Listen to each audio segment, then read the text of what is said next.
Good morning students. बच्चों, आज का हमारा टॉपिक है क्लास 11th में derivation of equation, Newton's equation of motion. So बारी बारी से हम एक एक इक्वेशन ड्राइव करेंगे। पहले हम फर्स्ट इक्वेशन कर लेते हैं, that is Newton's first equation of motion. ठीक है। सो बच्चों, इसको ग्राफिकल मेथड से करेंगे हम। सबसे पहले हम एक ग्राफ बना लेते हैं। ग्राफ क्या है? एक ऑब्जेक्ट है जिसका इनिशियल वेलोसिटी u है और वो सीधा चला जा रहा है कांस्टेंट एक्सेलेरेशन से। एक्सेलेरेशन कैसा है? कांस्टेंट है। t टाइम बाद उसका वेलोसिटी हो जाता है v। ठीक है। सो इसमें क्या है, सबसे पहले मुझे वेलोसिटी टाइम ग्राफ बनाना पड़ेगा। मैं बना देता हूँ velocity time graph. This is velocity time graph. अब मैं जानता हूँ कि time t is equal to 0 पे वेलोसिटी u थी और time t is equal to t second पे वेलोसिटी आपकी v हो गई, v बढ़ के। ठीक है। सो बच्चों, इसमें आपको 2 पॉइंट मिल गए ग्राफ के। अब आपको पता है कि एक्सेलेरेशन कांस्टेंट है तो स्लोप क्या होगा? कांस्टेंट होगा। स्लोप क्या होगा? फिक्स, कांस्टेंट, क्योंकि स्लोप देता है एक्सेलेरेशन। एक्सेलेरेशन कांस्टेंट तो स्लोप भी कांस्टेंट। सो ये स्ट्रेट लाइन ग्राफ बन गई दोनों पॉइंट के बीच में। इसमें बताओ कोई दिक्कत है क्या? Straight line graph. अच्छा, उसके बाद आपको क्या करना है, न्यूटन की जो फर्स्ट इक्वेशन है, आपको इसमें स्लोप की हेल्प से न्यूटन की फर्स्ट इक्वेशन निकालनी है। ठीक है। सो बच्चों, आपको स्लोप तो निकालना आता ही है। स्लोप अगर आप ग्राफ की जो स्ट्रेट लाइन है उसको हॉरिजॉन्टल एक्सिस से आपको उसका स्टीपर देखेंगे तो स्टीपर ये हो गया स्लोप। m जो है स्लोप देता है यहाँ पे। अब आप क्या करो, सबसे पहले आपको पता होता है delta y by delta x होता है स्लोप निकालने का मेथड, और डेल्टा x क्या होता है? Change in x axis. Means आपको ये डिसाइड करना होता है कि x की वैल्यू कहाँ से कहाँ तक लेनी है। x की वैल्यू हम यहाँ से यहाँ तक ले रहे हैं तो इसको हम हॉरिजॉन्टली ऊपर उठा के लेके जाएंगे तब तक जब तक ये ग्राफ लाइन को टच ना कर जाए। यहाँ कर गया। अब यहाँ से जो परपेंडिकुलर हम डालेंगे तो ये इसको टच कर गया। ये डेल्टा y हो गया और ये डेल्टा x हो गया। ठीक है। सो m हो गया बच्चों, that is delta y by delta x, change in y axis value अपन में change in x axis value. अच्छा, change in y axis value हमें मिलेगी y एक्सिस से velocity, means v minus u, और change in x axis value हमें मिलेगी x axis से, that is t minus zero.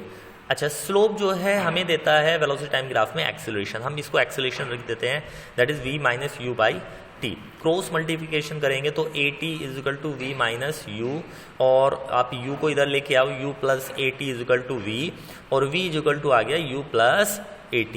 Newton की फर्स्ट इक्वेशन ऑफ मोशन हो गया। आपको इसमें कोई डाउट है तो बच्चों मुझे बताएंगे आप मैसेज करके। उसके बाद हम आगे बढ़ते हैं न्यूटन की सेकेंड इक्वेशन ऑफ मोशन की तरफ, that is Newton's second equation of motion. अच्छा, इसमें समझने वाली क्या बात है बच्चों, ये जो न्यूटन की फर्स्ट इक्वेशन ऑफ मोशन है ना, v is equal to u plus at, ये आपको वेलोसिटी टाइम रिलेशन देती है। तो आपसे ये भी पूछ सकता है एग्जाम में कि वेलोसिटी टाइम रिलेशन आप मुझे बताओ। मीन्स आप मुझे वेलोसिटी टाइम रिलेशन ड्राइव करके बताओ उसमें क्या रिलेशन होता है। अब न्यूटन की सेकेंड इक्वेशन ऑफ मोशन देख लेते हैं। ये कहती है कि डिस्प्लेसमेंट टाइम क्या रिलेशन है, मीन्स डिस्प्लेसमेंट का टाइम के साथ क्या रिलेशन होता है, ये वो बताती है। अब इसमें हम किस मेथड से निकालेंगे? हाँ, यहाँ पे हमें पता है डिस्प्लेसमेंट जो मिलता है वो हमें एरिया से मिलता है वेलोसिटी टाइम ग्राफ में। सो हम ब्रेक करके एरिया निकालेंगे, means area of triangle plus का area of rectangle. So total area जो हो जाएगा वो हो जाएगा area of triangle plus area of rectangle. अच्छा, एरिया ऑफ ट्राइंगल जो है वो हमें टोटल डिस्प्लेसमेंट देगा। एरिया ऑफ टोटल जो एरिया है वो हमें 0 से लेकर t तक टोटल डिस्प्लेसमेंट देगा, s लिख देते हैं। अच्छा, एरिया ऑफ ट्राइंगल आपको पता ही है half into base into height होगा। अगर ये राइट एंगल ट्राइंगल है और आपको सीधा सीधा दिख रहा है ये राइट एंगल ट्राइंगल है तो half into base into height. यहाँ पे जो एरिया ऑफ रेक्टेंगल हो जाएगा वो हो जाएगा लेंथ इंटू ब्रेथ। ठीक है बच्चों, हाफ इंटू बेस यहाँ पे टाइम है t, 0 से t तक, दैट इज t, और हाइट जो हो रखी है यहाँ पे वो हो रखी है बच्चों v माइनस u। ये वाला हाइट चाहिए ना आपको, परपेंडिकुलर हाइट, तो हम यहाँ पे लिख देंगे v माइनस u। अच्छा, लेंथ इंटू ब्रेथ चाहिए तो लेंथ हो गया t और ब्रेथ हो गया आपका that is u minus 0 u। So s is equal to हो जाएगा आपका ut प्लस हाफ t। अब बच्चों इसमें सबसे इंपॉर्टेंट जो चीज़ है वो क्या है, क्या आपका सेकंड इक्वेशन ऑफ मोशन में वेलोसिटी, फाइनल वेलोसिटी आना चाहिए? नहीं आना चाहिए। तो हम क्या करेंगे, हम वेलोसिटी v की वैल्यू फर्स्ट इक्वेशन से यहाँ रख देंगे। तो फर्स्ट इक्वेशन से यहाँ रखा तो u प्लस at हो गया, माइनस का u हो गया, u से u कैंसिल आउट हो गया, s is equal to u t plus half at square आपकी सेकेंड इक्वेशन ऑफ मोशन आ गई। इसको कहते हैं हम डिस्प्लेसमेंट टाइम रिलेशन।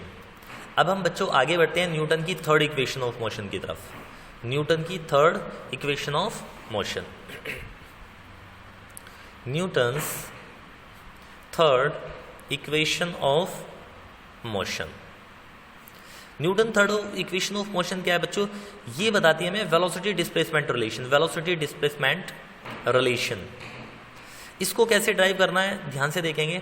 अब पहले आपने एरिया को ब्रेक करके लिया था, किस केस में? न्यूटन की सेकंड इक्वेशन ऑफ मोशन में, area of triangle plus area of rectangle.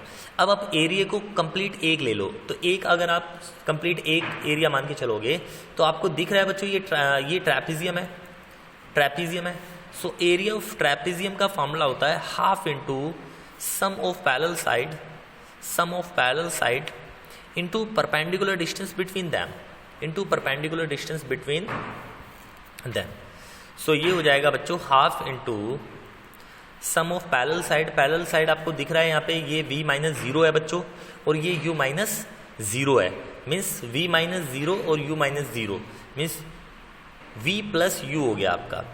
इन दोनों पैरेलल साइड के बीच का जो परपेंडिकुलर गैप आपको दिखाई दे रहा है वो t है बच्चों, वो कितना है? t है। तो आप यहाँ पे t रख दो। अच्छा, अब इसमें टोटल जो एरिया है वो डिस्प्लेसमेंट s दे रहा है। अब आप क्या करो बच्चों, जो थर्ड इक्वेशन ऑफ मोशन है उसमें आपका टाइम नहीं आता, टाइम नहीं आता तो आप फर्स्ट इक्वेशन से टाइम निकाल के यहाँ रख दो, ठीक है। अब आप क्या करो, यहाँ से टाइम निकालो, टाइम आपका यहाँ से आ जाएगा that is t is equal to v minus u by a.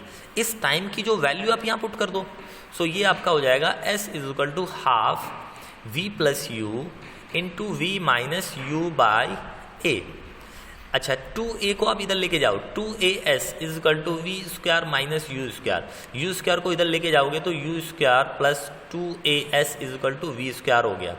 अच्छा, इसको रीअरेंज करके लिखेंगे तो ये आपका बन जाएगा v square is equal to u square plus 2as। ये है आपकी बच्चों न्यूटन्स की third equation of motion. I hope आपको ये समझ आ गया होगा बच्चों। अब इसमें सबसे इंपॉर्टेंट चीज़ जो है ये अप्लाई कब होगी, एप्लीकेबल कब है ये, क्योंकि आपको इनको अप्लाई करना है न्यूमेरिकल्स में। सो एप्लीकेबल ये तब है जब एक्सीलरेशन कांस्टेंट हो। अगर जहाँ पे एक्सीलरेशन की वैल्यू फिक्स नहीं है आप इनको अप्लाई नहीं कर सकते, ठीक है। अब हम आगे बढ़ते हैं न्यूटन्स की तो नहीं कह सकते, लेकिन वो एक स्पेशल टाइप ऑफ इक्वेशन है जो आपको याद रखनी होती है, ईजी हो जाता है अगर आप उसको यूज़ करते हो बहुत सारे न्यूमेरिकल्स में, ठीक है। सो मैं इसको फोर्थ इक्वेशन ऑफ मोशन भी नहीं बोल सकता, ये एक displacement means displacement equation of motion ही है एक तरीके से। अच्छा, ये nth displacement equation of motion. आपको ये बताना है किसी पूरी की पूरी मोशन में किसी एक पर्टिकुलर सेकंड में कितना डिस्प्लेसमेंट चला जाएगा डायरेक्टली इक्वेशन की हेल्प से। तो बच्चों मैं मान लेता हूँ कि आप इनिशियल वेलोसिटी u से चले और आपने t टाइम में s1 डिस्टेंस कवर कर लिया, ठीक है, एक्सीलरेशन a से चले।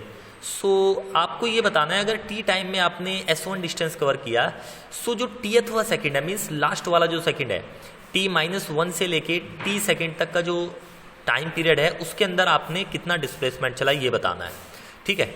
सो t माइनस 1 सेकेंड में मैं मान लेता हूँ मैंने s2 डिस्टेंस चला, ठीक है।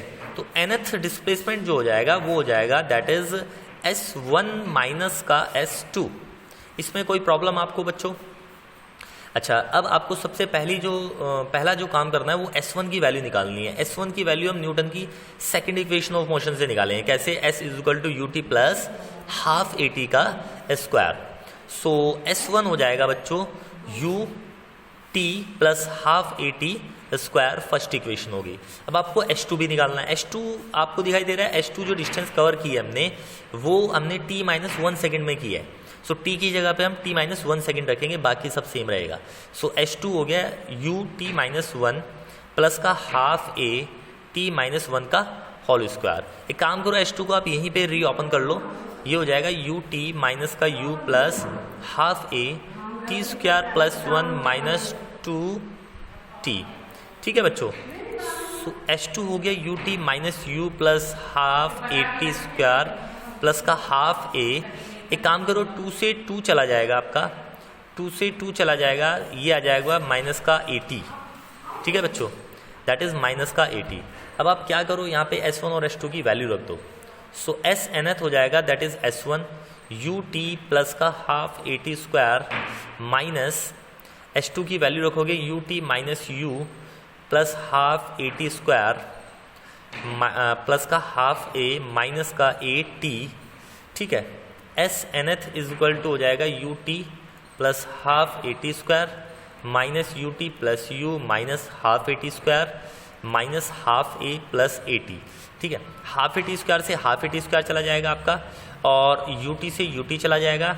सो आपका ये जो इक्वेशन बन जाएगा s nth is equal to u minus का हाफ ए और प्लस का ए टी। अब बच्चों इसमें से आप हाफ ए कॉमन ले लो, इसको आप इधर लो, ये जो टर्म ए टी है इसको इधर लेके आओ, तो एस nth हो जाएगा आपका u प्लस का हाफ 280 माइनस का हाफ ए।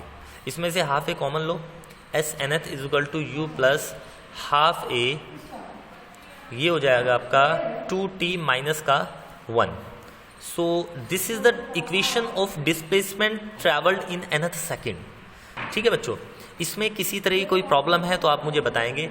अब हम बात कर लेते हैं किस टाइप से हम इसके न्यूमेरिकल्स करते हैं। बच्चों फॉर एग्जांपल आपसे पूछ लिया, कोई ऑब्जेक्ट है जो इनिशियल वेलोसिटी 10 मीटर पर सेकंड से चला, ठीक है, और उसका एक्सेलरेशन कांस्टेंट था दैट इज 2 मीटर पर सेकंड स्क्वायर। उसके बाद आपको ये बताना है अगर ये बहुत लंबे टाइम तक चला, आपको बस इतना बताना है कि t is equal to fifth 5वें सेकंड में उसने कितना चला। 5वें सेकंड का मतलब है t is equal to 4 second से लेके 5 सेकंड तक उसने कितना डिस्प्लेसमेंट चल लिया। सो हम इसमें इक्वेशन डायरेक्टली लगाएंगे, s nth is equal to u plus half a 2t minus 1।